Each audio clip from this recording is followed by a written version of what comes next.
Assalamualaikum warahmatullahi wabarakatuh. Halo semuanya. Sebelumnya, perkenalkan nama saya Salsabila Rahma Hidayah. Kehadiran saya di sini akan menemani kalian untuk belajar materi baru. Pada kesempatan kali ini, kita akan belajar tentang penawaran.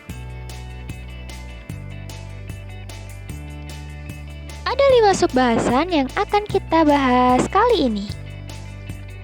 A. Ada pengertian penawaran. B. Ada faktor-faktor yang mempengaruhi penawaran. C. Hukum penawaran. D.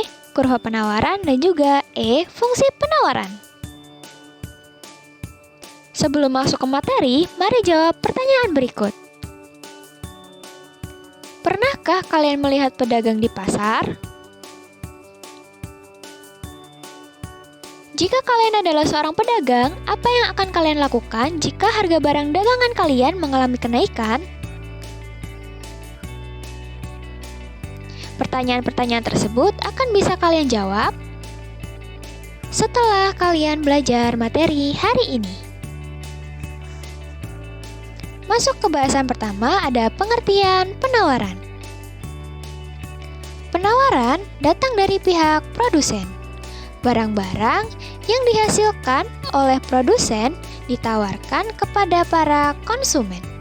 Dalam arti ekonomi, penawaran atau supply adalah jumlah keseluruhan barang atau jasa yang akan dijual atau ditawarkan oleh produsen pada berbagai macam tingkat harga pada periode tertentu.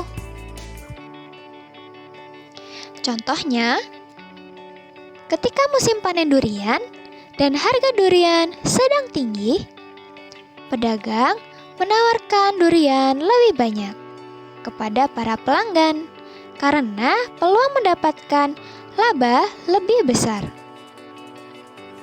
Hal ini selaras dengan tujuan utama produsen, yaitu memperoleh keuntungan sebesar-besarnya.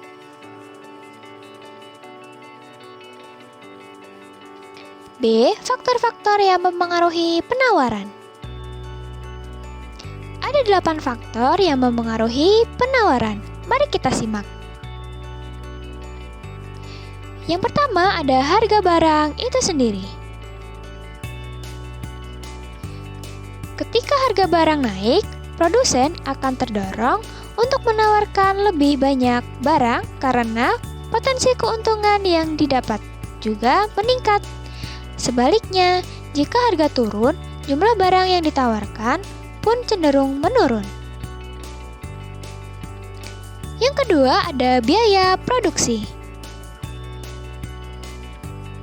Jika biaya produksi naik, produsen akan kesulitan untuk memproduksi barang dalam jumlah banyak atau besar, sehingga penawaran menurun. Namun, jika biaya produksi turun, produsen bisa menawarkan barang lebih banyak dengan harga yang lebih bersaing. Kemudian ada jumlah produsen.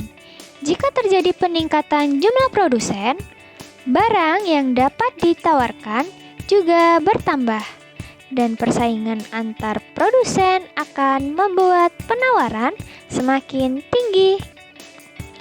Kemudian ada kemajuan teknologi.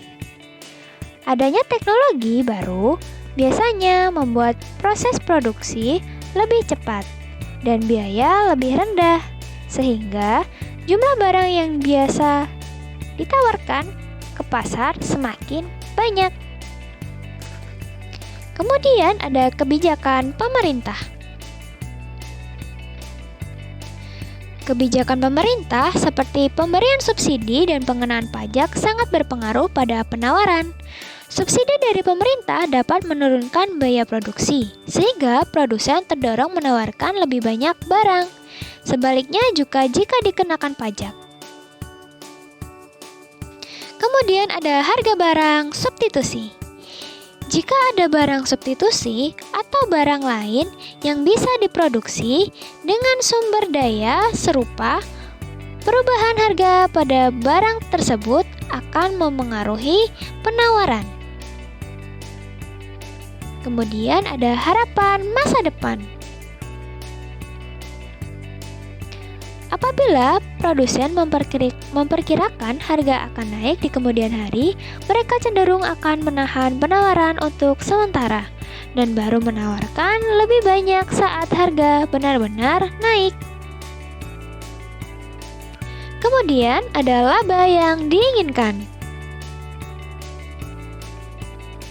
Jika potensi laba atau keuntungan dari penjualan suatu barang dianggap tinggi, produsen akan terdorong untuk meningkatkan jumlah barang yang ditawarkan ke pasar. Begitupun sebaliknya. Bahasan ketiga ada hukum penawaran. Bunyi hukum penawaran adalah semakin tinggi harga suatu barang atau jasa, semakin besar jumlah penawaran barang atau jasa dari pihak produsen. Sebaliknya, semakin rendah harga barang atau jasa, semakin rendah pula penawaran barang atau jasa. Dengan asumsi ceteris paribus atau segala faktor lain dianggap tetap. Kemudian ada kurva penawaran. Kurva penawaran atau supply curve adalah kurva yang menggambarkan hubungan antara harga dan jumlah barang yang dijual atau ditawarkan pada masing-masing tingkat harga. Kurva penawaran menunjukkan sifat positif di mana harga dan jumlah penawaran berbanding lurus. Kurva bergerak dari kiri bawah ke kanan atas seperti pada gambar, menunjukkan sifat hubungan antara harga atau P dan jumlah barang yang berbanding lurus atau bersifat positif. Kurva penawaran juga mengalami pergerakan dan pergeseran. Yuk, kita simak lagi. Pergerakan di sepanjang kurva penawaran menunjukkan perubahan jumlah barang yang ditawarkan yang diakibatkan oleh perubahan harga barang itu sendiri. Apabila harga mengalami kenaikan, penawaran barang yang akan dijual bertambah, dan sebaliknya apabila harga mengalami penurunan, penawaran barang yang akan dijual berkurang, sehingga kurva penawaran bergerak di sepanjang kurva dan melereng dari kiri bawah ke kanan atas.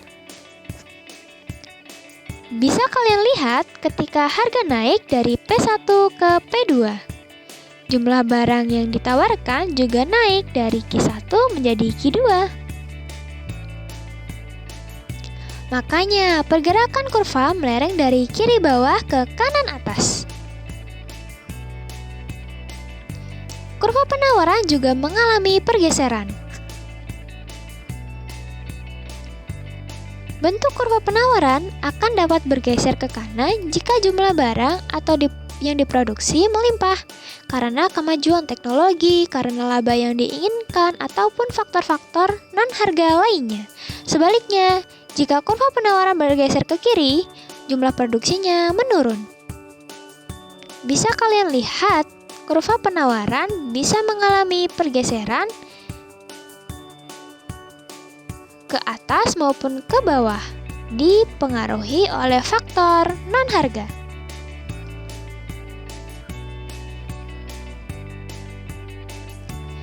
Yang terakhir ada fungsi penawaran. Fungsi penawaran harus sesuai dengan hukum penawaran yang menyatakan bahwa apabila harga barang naik, jumlah penawarannya bertambah, dan apabila harga barang turun, jumlah penawarannya berkurang. Dengan demikian, hubungan antara harga barang dan jumlah barang yang ditawarkan adalah positif ataupun berbanding lurus.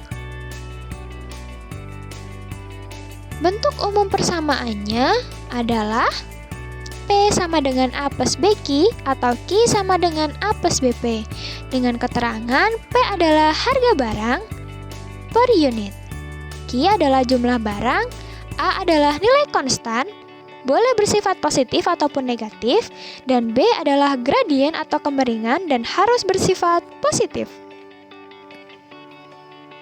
Adapun cara mencari persamaannya, yaitu P dikurangi P1 dibagi P2 dikurangi P1 sama dengan Q dikurangi Q1 dibagi Q2 dikurangi Q1. P1 atau Q1 di sini adalah harga ataupun jumlah barang awal, sedangkan P2 atau Q2 di sini adalah ketika harga ataupun jumlah barang sudah mengalami perubahan.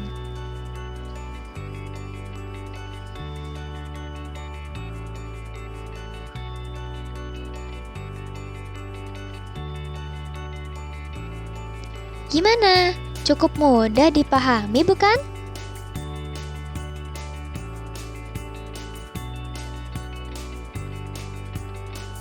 Di sini, saya ada satu soal mengenai fungsi dan kurva penawaran.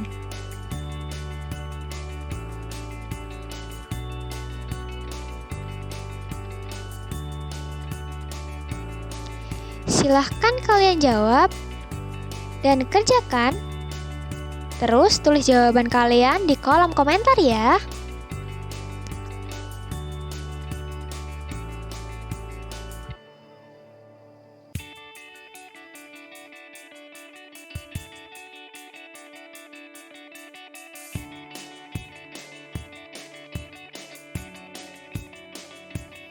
Nah, sekian dulu ya pembelajaran kita hari ini.